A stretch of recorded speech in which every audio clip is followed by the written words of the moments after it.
막혔을 때 다시 일어나라라는 제목으로 하나님 말씀 증거하도록 하겠습니다. 이게 성전 건축이 시작이 되는데 방해가 있어서 막혔습니다. 막혔을 때 어떻게 해야 될 것인가? 오늘 4장 24절 그 앞장 마지막 절을 보시면 이에 예루살렘에서 하나님의 성전 공사가 바사왕 다리오 제2년까지 중단되니라. 그러니까 16년 동안 성전 건축이 중단이 되었습니다. 이렇게 막혀 있는 상황입니다. 막상 힘이 없을 때 16년 동안 머물러 있다는 것은 쉬운 일이 아닙니다. 다시 일어나는 힘, 또 다시 시작할 수 있는 힘을 어디서 얻었느냐, 그게 중요한 거죠. 오늘 5장 2절을 보면은 이에 스알데리의 아들 수룹바벨과 요사닥의 아들 예수아가 일어나 그랬죠. 예루살렘에 있던 하나님의 성전을 다시 건축하기 시작하며 일어나. 이게 되게 중요하다고 생각합니다. 성경에서 일어나라는 단어가 히브리 단어 또는 당시에 그 공용어가 아람어라 그랬죠. 아람어 다 똑같습니다. 쿰이라는 말이에요.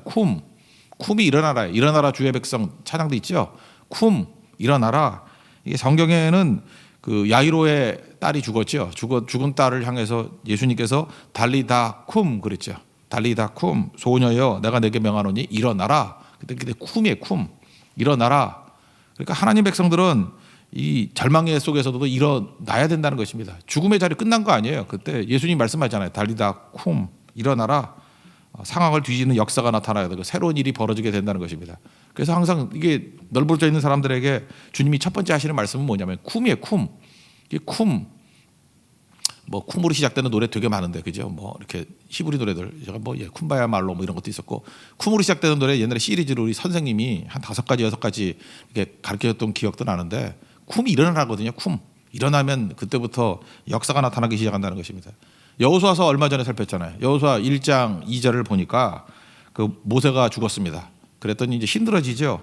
그때 내 종 모세가 죽었으니 이제 너는 이 모든 백성과 더불어 쿰 일어나라는 거예요. 일어나라. 그리고 내가 내게 지시한 땅으로 가라. 그 땅을 내가 줄 텐데 발바닥으로 밟는 땅은 다 내게 주리라. 내 영토가 되리라. 그럴 때 여호수아에게 첫 번째 하신 말씀이 뭐냐면 쿰이에요. 쿰 일어나라. 쿰은 하나님의 명령이라는 것입니다. 다 이루게 된다라는 거예요. 그러면 이제 문제는 이거죠. 우리가 쿰하고 일어날 수 있는 힘이 어디서 나오느냐? 언제나 말씀에서부터 시작이 된다는 거예요. 이 말씀을 듣기 시작할 때부터 말씀을 들으면 성령이 말씀과 성령 같이 일하시거든요. 그럼 성령께서 우리에게 뜨거움을 주시기 시작한다는 것입니다. 그래서 일하기 시작한다는 거예요.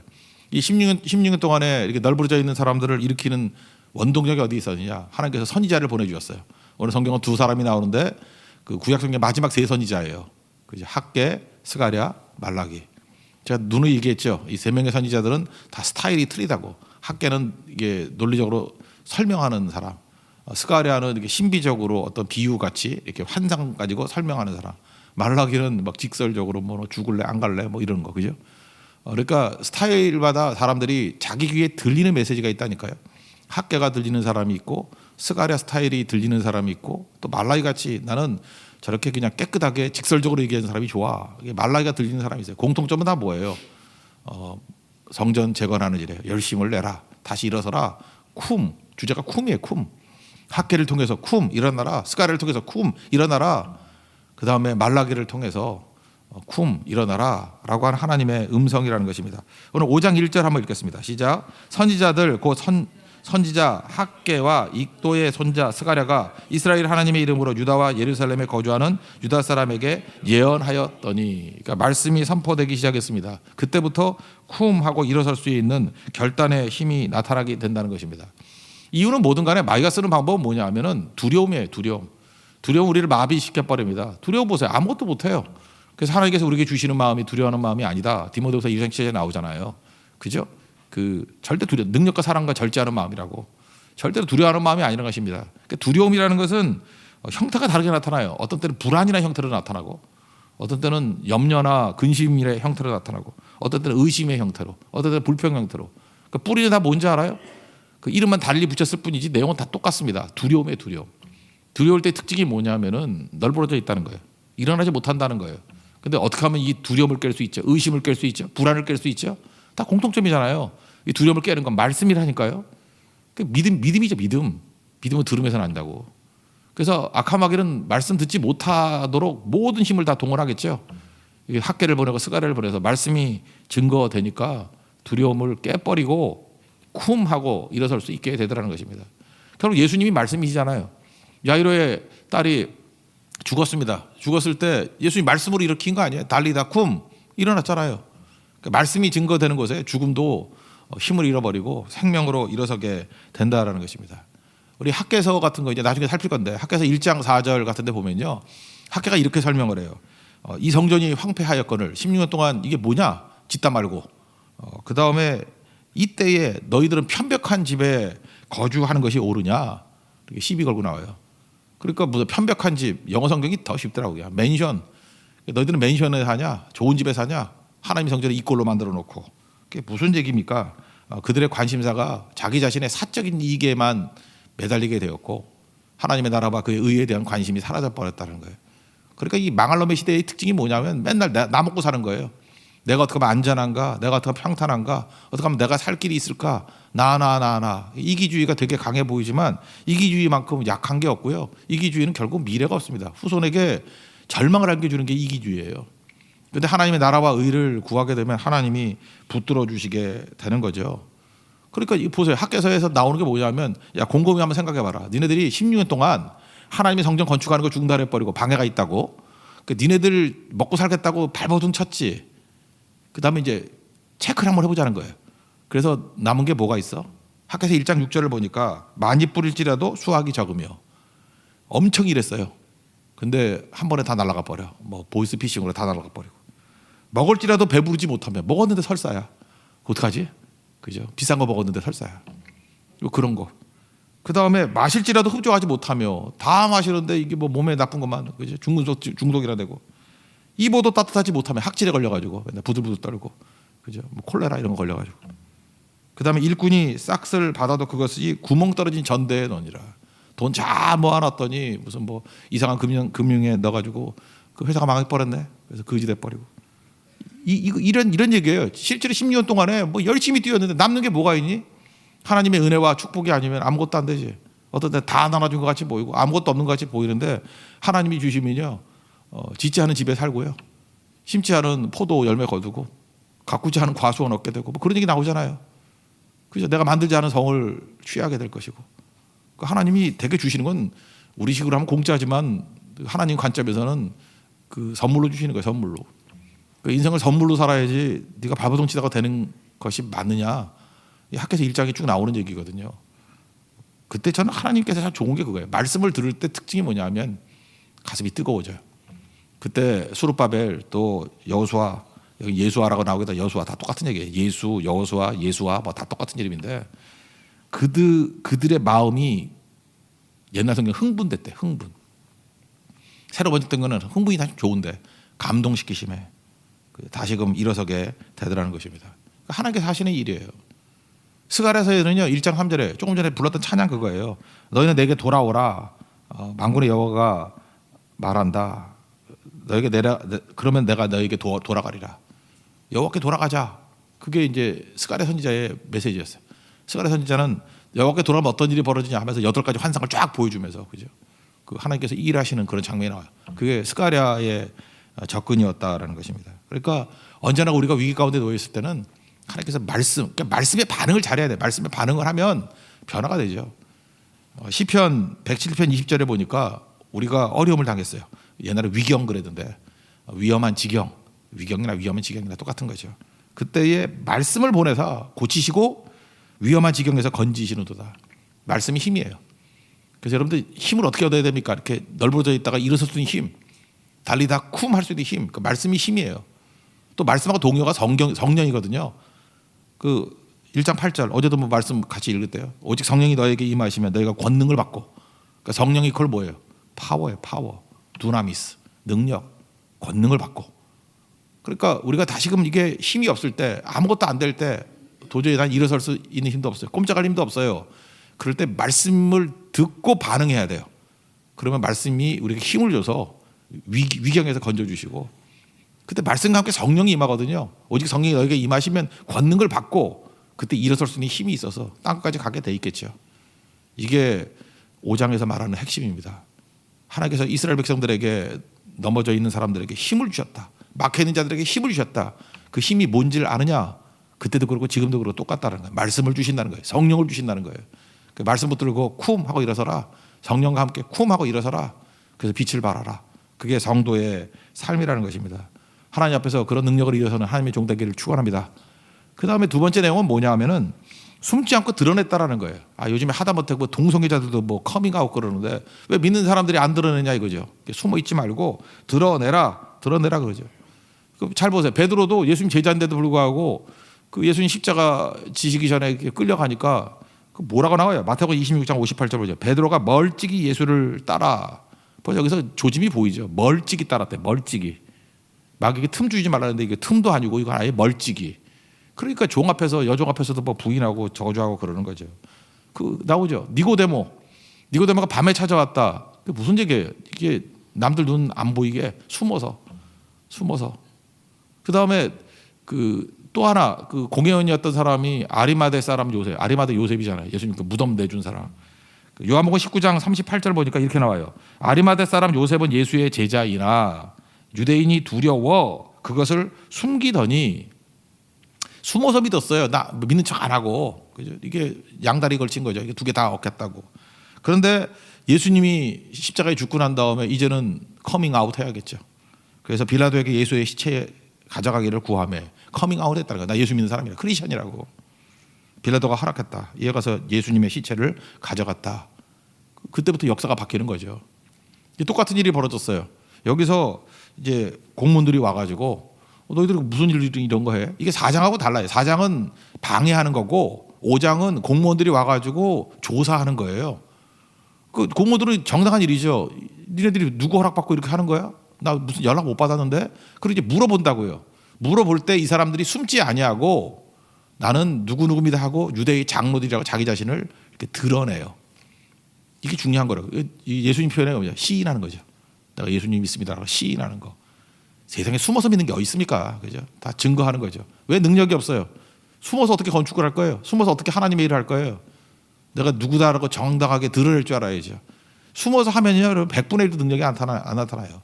뭐 기껏해야 부끄러운 구원 정도 있을까? 자기 자신이나 뭐 건져낼까?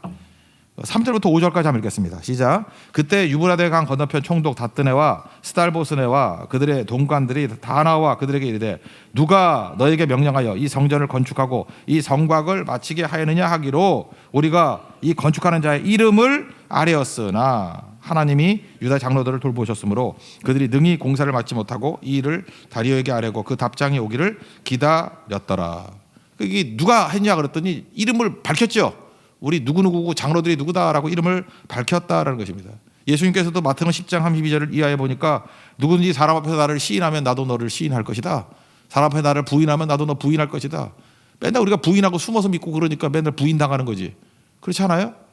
우리 하나님 앞에 시인하면 주님이 나를 시인해 주신대요. 여기 5절에 보니까 그 중요한 표현이 나오잖아요.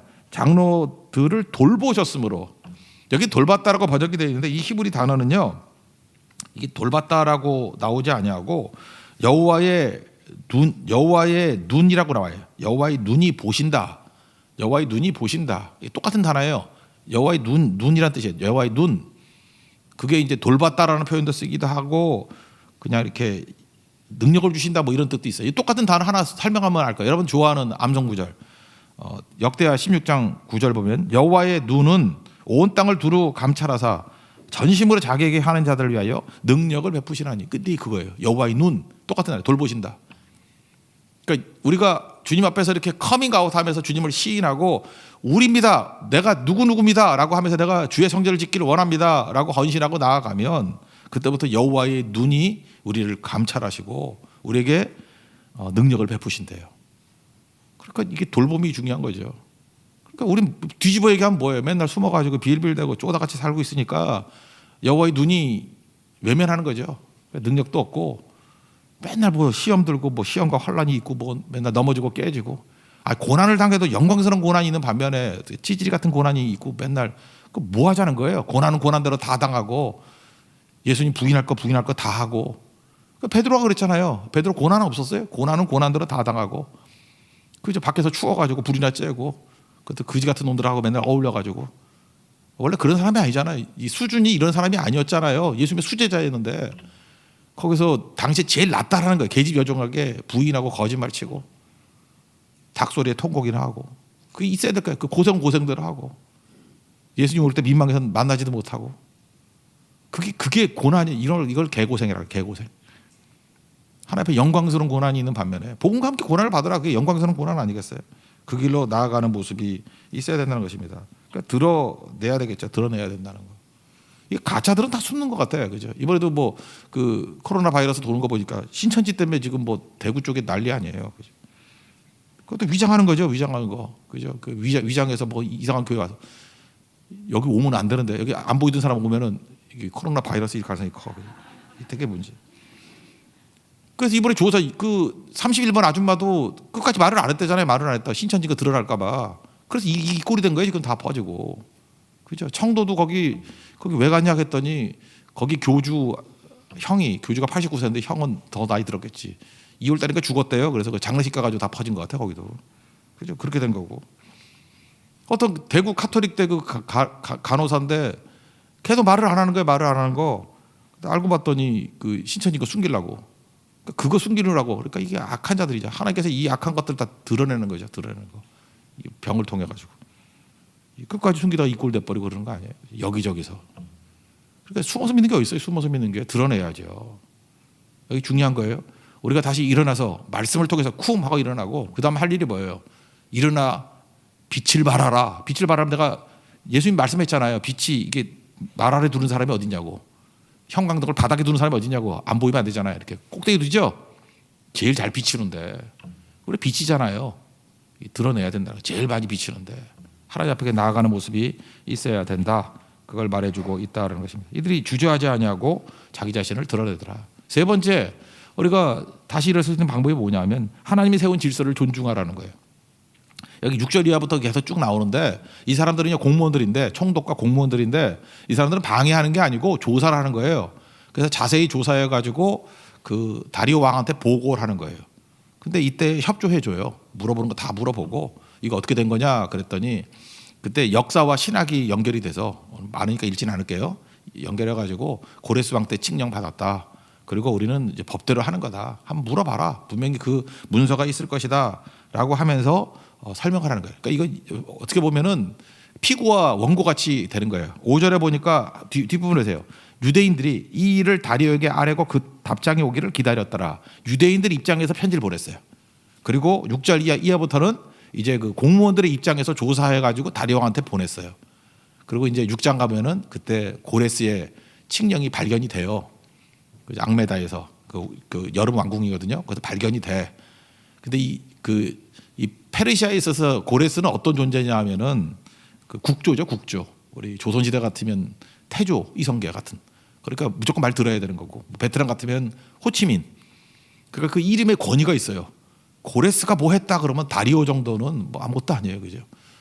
진짜 바지를 다리오 할 정도로 이렇게 접어야 돼요. 예, 그 정도로 아무것도 아니라고. 그러니까 그게 발견이 된다고 하나님 은혜 가운데. 그래서 통과가 되는 거죠. 자, 여기서 중요한 게 그래요. 하나님 믿는 백성들이 이 법도 안 지키고 질서도 안 지키고 뭐 난장판 버리고 맨날 뭐 혁명이나 하겠다 그러면 그거 아니에요. 그죠? 이렇게 질서 안에서 설득해 가고 설명해 가는 과정들이 있지 않습니까? 마지막 16절 17절 한번 읽겠습니다. 시작.